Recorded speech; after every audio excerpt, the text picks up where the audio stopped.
नमस्कार मित्रों, स्वागत है आप सभी का आपके चैनल में। दोस्तों, इस वीडियो में हम लोग अध्ययन किया जाएगा यूपीटीटी प्राथमिक जूनियर लेवल के लिए मॉडल पेपर। और ये जो पेपर है सेकंड है। पहला देखने के लिए वीडियो के डिस्क्रिप्शन में लिंक दिया गया है, ठीक है, जा कर के देख लें। और साथ में वीडियो के डिस्क्रिप्शन में टेलीग्राम चैनल का लिंक दिया गया है, जहाँ पर आपको इनका PDF प्रोवाइड किया जाएगा। तो टेलीग्राम चैनल को भी सब्सक्राइब करके रखें और यूट्यूब चैनल को सब्सक्राइब कर लें, ताकि आपको ससमय वीडियो आपको मिलता रहे। तो चलिए शुरू करते हैं। पहला प्रश्न है मित्रों, निष्कपट शब्द का संधि विच्छेद होगा। पहला विकल्प है निह प्लस कपट, बी है निस प्लस कपट, और सी है नी प्लस कपट, और डी है निस प्लस कपट। तो इसका सही जवाब है option number A. Option number A, निह प्लस कपट। सही जवाब क्या होगा? निह प्लस कपट, ठीक है। दूसरा प्रश्न है, निम्न में से किस शब्द की वर्तनी सही है? ऑप्शन नंबर ए है अनुग्रहित, बी है अनुगृहित, अनग्रहित, अनुग्रहित। तो इसका सही जवाब है ऑप्शन नंबर बी, अनुगृहित। ऑप्शन नंबर बी इसका क्या होगा? सही जवाब होगा, ठीक है। अगला प्रश्न है दोस्तों, श ध्वनि का उच्चारण स्थान क्या होगा?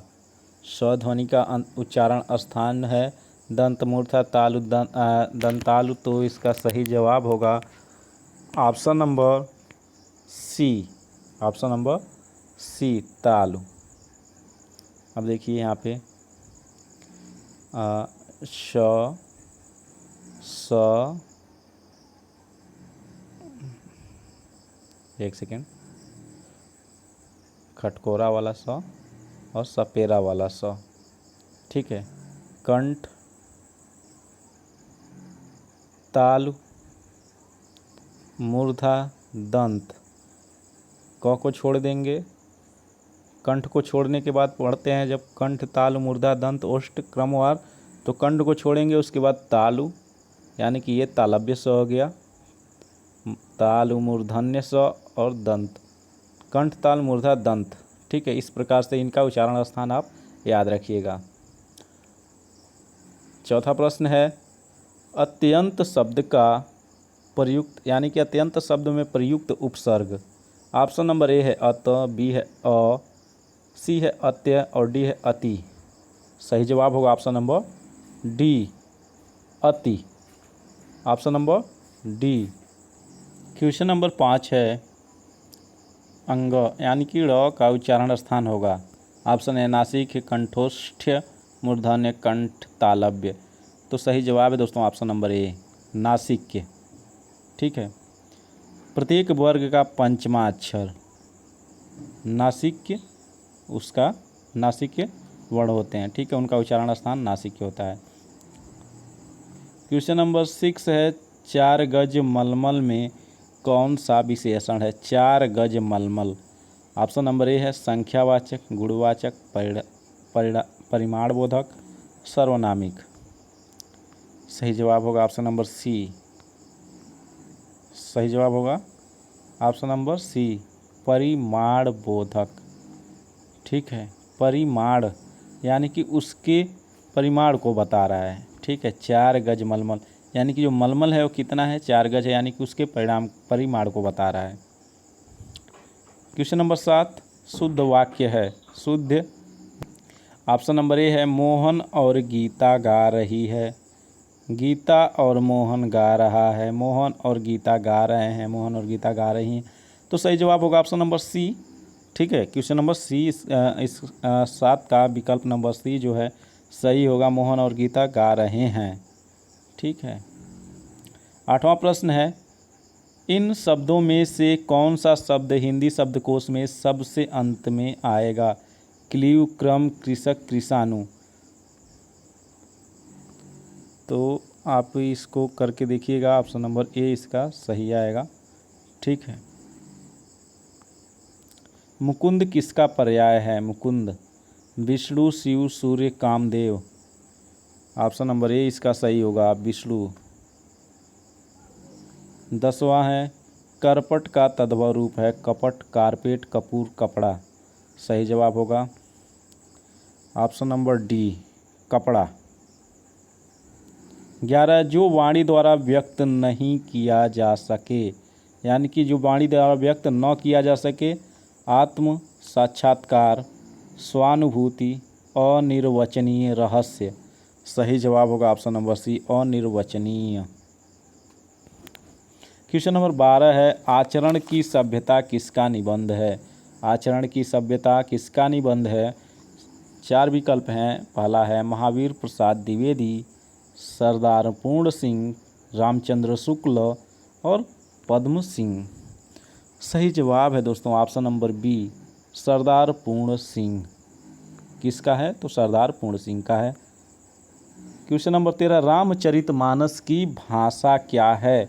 अवधी, ब्रज, खड़ी बोली, भोजपुरी। अवधी, ब्रज, खड़ी बोली, भोजपुरी। दोस्तों इसका सही जवाब होगा ऑप्शन नंबर ए। सही जवाब है ऑप्शन नंबर ए, अवधी। अगला प्रश्न है आदिकाल के लिए वीरगाथा काल का नाम किसने प्रस्तावित किया। ऑप्शन नंबर ए है डॉक्टर राम कुमार वर्मा, बी है महापंडित राहुल संकृत्यायन, आचार्य रामचंद्र शुक्ल, डी आचार्य हजारी प्रसाद द्विवेदी। सही जवाब है दोस्तों इसका ऑप्शन नंबर सी, आचार्य रामचंद्र शुक्ल जी। आचार्य Ramchandra Shukla, option number C. Question number 15 है उत्कर्ष शब्द का विलोम लिखिए। पतन, अपकर्ष, अपभ्रष्ट, विकर्ष। सही जवाब है ऑप्शन नंबर बी, अपकर्ष। अगला प्रश्न है आनंद कादम्बिनी के संपादक कौन थे। बाबू महादेव सेठ, चंद्रधर शर्मा गुलेरी, बद्री नारायण चौधरी प्रेमघन, अंबिका प्रसाद व्यास।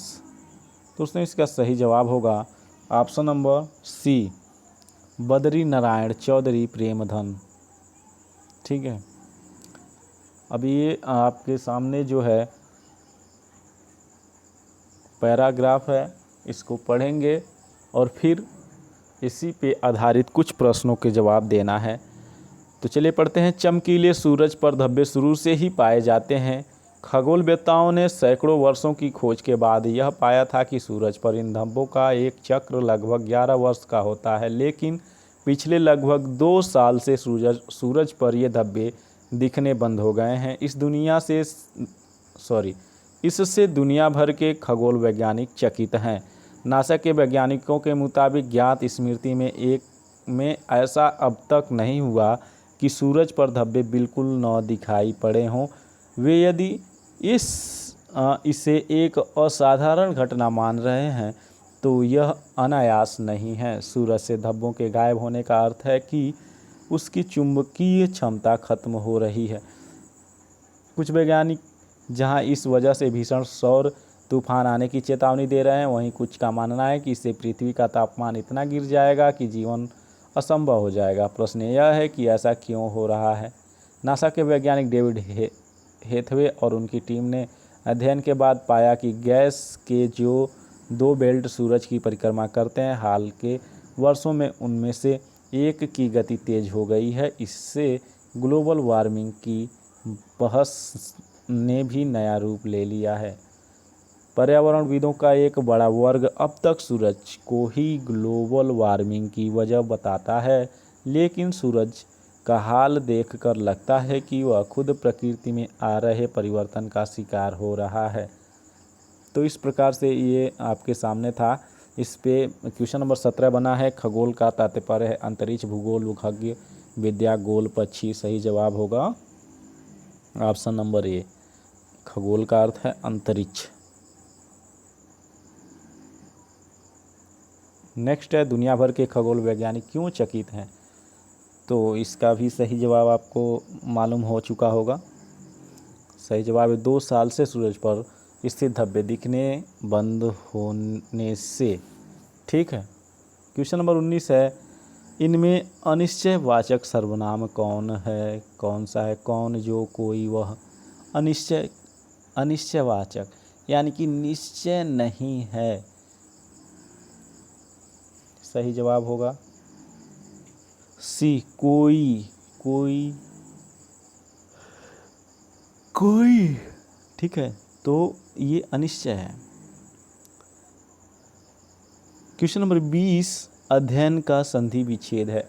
अध प्लस अयन, अध प्लस अयन भी है, आधा प्लस अयन, अधि अयन, अध आयन। सही जवाब होगा ऑप्शन नंबर सी, अधि प्लस अयन। क्वेश्चन नंबर सी सही जवाब होगा अधि प्लस अयन। भाषा सीखने सिखाने का उद्देश्य है। ऑप्शन नंबर ए है अपनी बात की पुष्टि के लिए तर्क देना, बी है विभिन्न स्थितियों में भाषा का प्रभावी प्रयोग करना, अपनी बात कहना सिखाना, दूसरों की बात समझना सीखना। सही जवाब है ऑप्शन नंबर बी मित्रों, विभिन्न स्थितियों में भाषा का प्रभावी प्रयोग करना। नेक्स्ट प्रश्न, क्वेश्चन नंबर 22, एक भाषा शिक्षक के लिए सर्वाधिक महत्वपूर्ण है।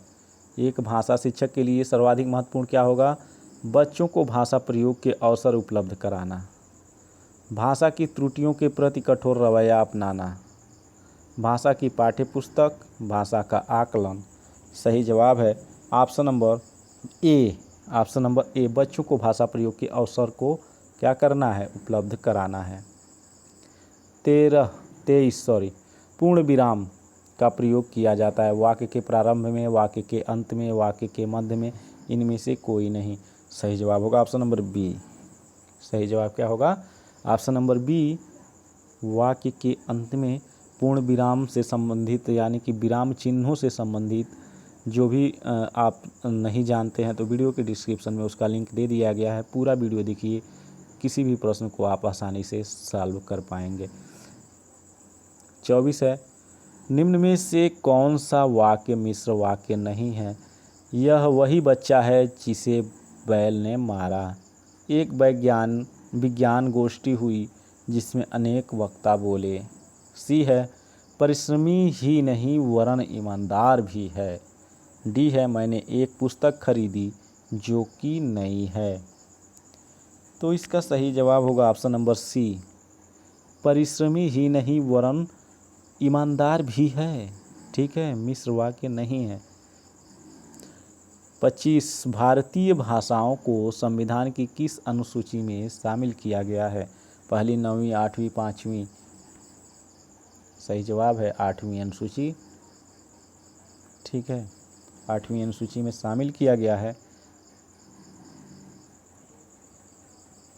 अगला प्रश्न है, निम्न शब्दों में से देशज भाषा है? कल्पना, ढिढरी, जागरण, पुष्कर। सही जवाब होगा ऑप्शन नंबर बी, ढीबरी। ठीक है। 27 है, निम्नलिखित में से कौन सा प्राथमिक स्तर पर भाषा शिक्षण का उद्देश्य नहीं है?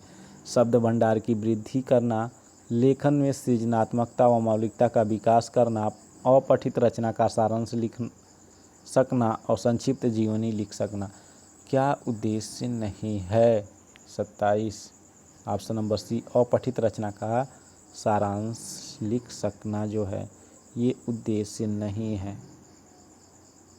28 है, व्याकरण शिक्षण को सरस एवं रुचिकर बनाने के लिए निम्नलिखित में से कौन सा उपाय नहीं किया जाना चाहिए? ध्यान दीजिएगा। ठीक है, ऑप्शन नंबर ए है, व्याकरण की पाठ्यचर्या छात्रों के स्तरानुकूल बनाई जाए। बी है, व्यावहारिक व्याकरण शिक्षा भाषा संसर्ग विधि से दी जाए। सी है, छात्रों को नियम व परिभाषाएं रटने से प्रोत्साहित किया जाए। और डी है, व्याकरण शिक्षण को दृश्य श्रव्य सामग्री के प्रयोग से सिखाया जाए। सही जवाब क्या होगा? आप सभी के सामने है ऑप्शन नंबर सी, यानी कि जो है व्याकरण शिक्षण को सरस एवं रुचिकर बनाने के लिए निम्न से कौन सा उपाय नहीं किया जाना चाहिए? तो ऑप्शन नंबर सी इसका सही है। रटना रटाना वाली जो प्रक्रिया है वो नहीं होनी चाहिए। 29 है, भाषा कह रहे हैं स्त्रीत्व शब्द में कौन सी संज्ञा है? स्त्रीत्व शब्द में कौन सी संज्ञा है? थोड़ा सा रात्रि हो गई है वीडियो रिकॉर्ड करने में, इसलिए थोड़ा सा मिस्टेक हो जा रहा है, तो इसके लिए क्षमा चाहेंगे। स्त्रीत्व शब्द में कौन सी संज्ञा है? ऑप्शन नंबर ए जातिवाचक, व्यक्तिवाचक, भाववाचक, द्रव्यवाचक। तो सही जवाब होगा भाववाचक। स्त्रीत्व जो है एक भाव है। ठीक है, ऑप्शन नंबर सी इसका सही होगा। 30 है, मौखिक भाषा के आकलन का सर्वोत्तम तरीका है। ऑप्शन नंबर ए अंत्याक्षरी प्रश्नों, बी है प्रश्नों के तयशुदा उत्तर देना, सी अनुभव बांटना व बातचीत, डी किताब पढ़ना। सही जवाब है ऑप्शन नंबर सी अनुभव बांटना व बातचीत। तो दोस्तों इस वीडियो में इतना ही। मुझे उम्मीद है आपको ये मॉडल पेपर बहुत ही अधिक बेहद ही पसंद आया होगा। अगर पसंद आया हो तो वीडियो को लाइक करिएगा, चैनल को सब्सक्राइब करके बेल वाले आइकन को दबा लीजिए, ताकि आप सभी को यूपीटीटी से संबंधित महत्वपूर्ण प्रश्नों की जानकारी हो सके। धन्यवाद दोस्तों। वीडियो के डिस्क्रिप्शन में बहुत सारे लिंक दिए गए हैं जो कि आपकी परीक्षा के लिए और आपके लिए बहुत ही महत्वपूर्ण है, तो उनको क्लिक करके एक बार वहाँ पे ज़रूर जाएं लिंक तक। धन्यवाद।